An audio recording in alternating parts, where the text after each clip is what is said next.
Whenever you're happy, whenever you're feeling appreciation, whenever you're noticing the positive aspects of someone or something, you're vibrating in harmony with what you do want.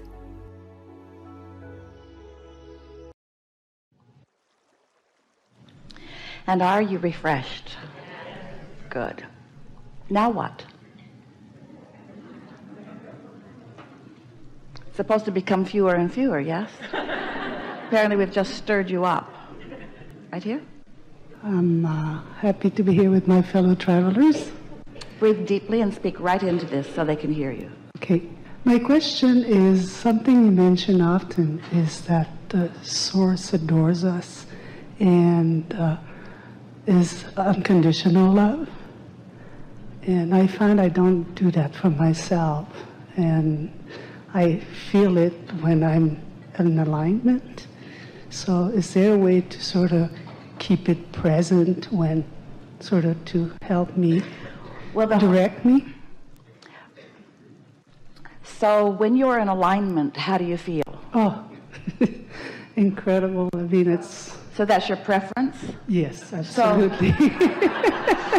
Can you explain to us why you don't just do that, just because it feels good? I seem to be stubborn about that. I mean, I always find my way instead of... But isn't it about making choices? Yes. So which feels better, bliss or stubborn? Bliss. So? Are you saying to us that mind control is hard? It's, yes. Impossible. Yeah. Mind control is hard because it's not even possible. You can't be in the middle of a thought and will yourself to another thought. Law of attraction doesn't let go of you that fast. If you find yourself in the middle of a thought that doesn't feel good, what do? Just flail about because it doesn't feel good? I become a hamster. I just regurgitate and go back.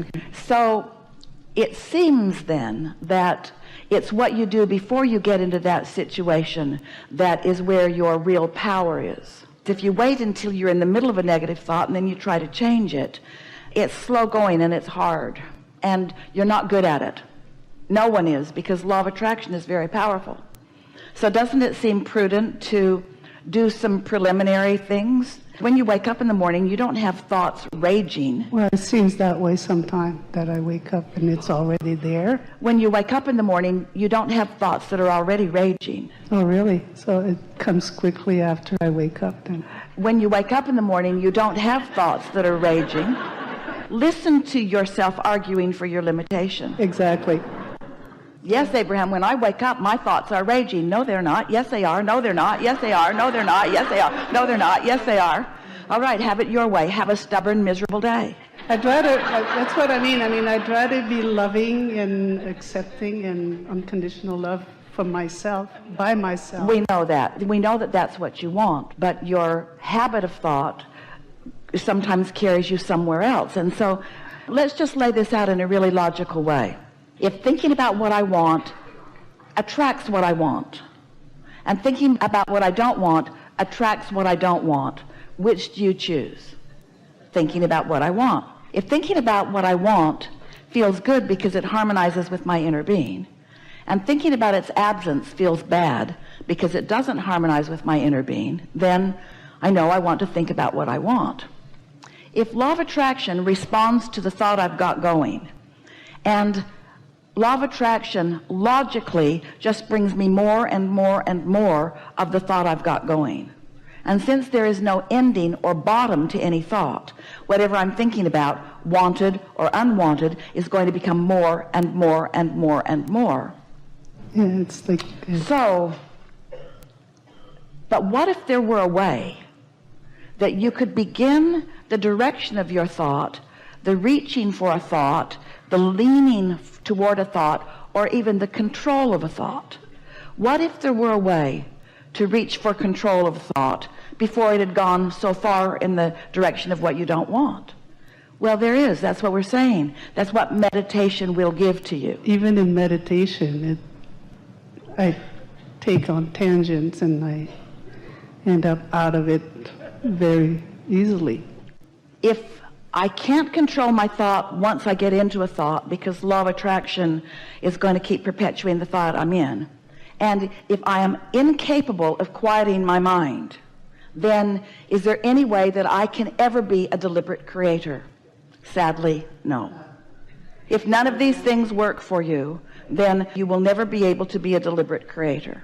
Now, we know that you can do it, but if you don't know that you can do it, then you can't do it. So here we have finally found the unanswerable question.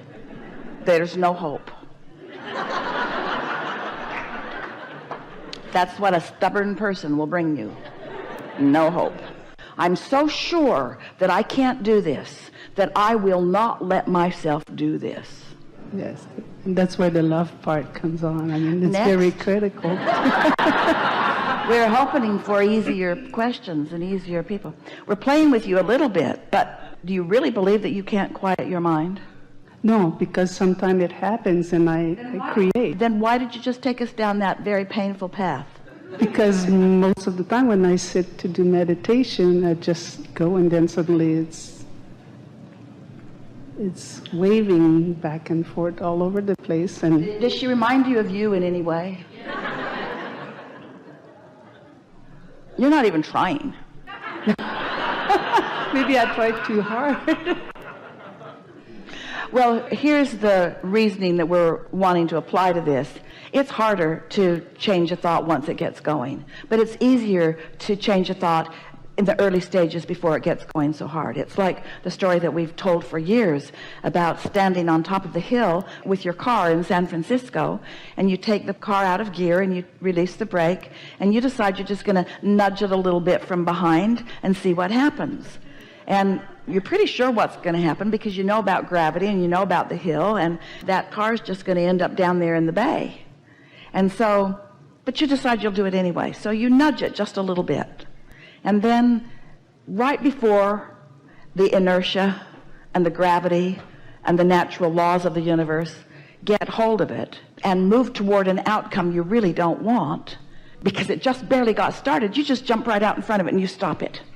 It didn't take much. It bumped right up against you and it stopped because the momentum hadn't taken it very far. But if you didn't come to your senses sooner and you're down at the bottom of the hill trying to stop it, you're not going to stop it. And so meditation is the top of the hill, and mind control is at the bottom of the hill. And mind control will get you run over by your car.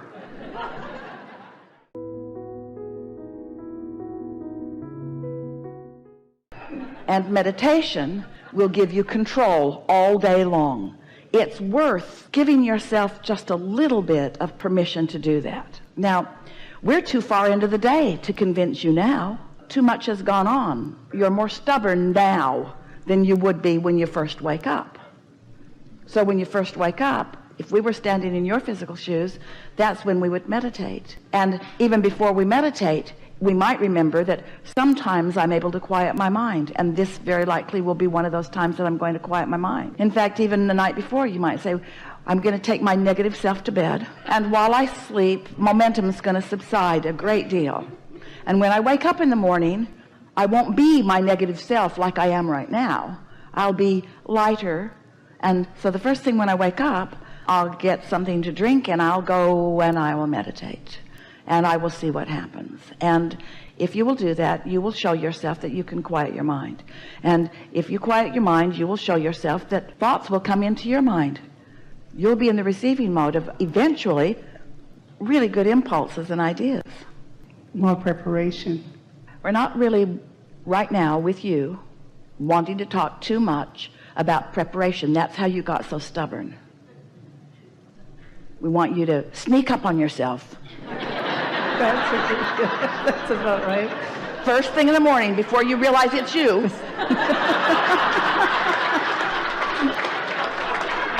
I'll surprise myself. And sit to meditate and find out who you really are just for a minute. And then come out of it feeling so much better than you usually feel, and in the vicinity of more good feeling thoughts. And if you do that consistently, you will discover your power. You have a lot of power, and we're playing with you a little bit here. Am I afraid of my power? That's the sense I have sometimes, like it's so vast and so... No, that's just incredible. something that you're making up to cover up for your negativity. There you go. It feels better that way. You are also creative. Abraham, am I not utilizing the effective utilization of my mind because something else was meant to be? No, you're just lazy. Abraham, am I afraid that I'll get what I really want? No, you're just lazy. Abraham, is it possible for me to have anything that I want? Yes, but you have to let it in. Abraham, am I able to let it in? Yes, but you have to sneak up on yourself because you're not in the habit of letting it in. So what makes you, and you sort of represent a lot of people, what makes you want to defend what is? What makes you argue for your limitations? We were teasing you, but we meant it. You knew you were doing it, and everyone in the room, or a lot of them, could feel you doing it. They could feel you holding stubbornly to a belief that isn't serving you. Now, let's let you off the hook right now. You're not really holding stubbornly to a belief that doesn't serve you. Law of attraction is dishing out to you what you usually think. You're in the receptive mode of that. You're in the receptive mode of what you usually think, you see. So how are you going to think differently? Well, you could stand by somebody who knows how it works, and every time you do it, someone could tease you about it or climb your tree about it or correct you about it. But you know what would happen under those conditions? You would just become more defensive. You would just become more sure. You've had enough people in your life trying to guide your thinking and help you know. That's how you got stubborn. This is my life. I'm going to live my life. Don't tell me what to do. Don't try to create my reality. I want to create my reality.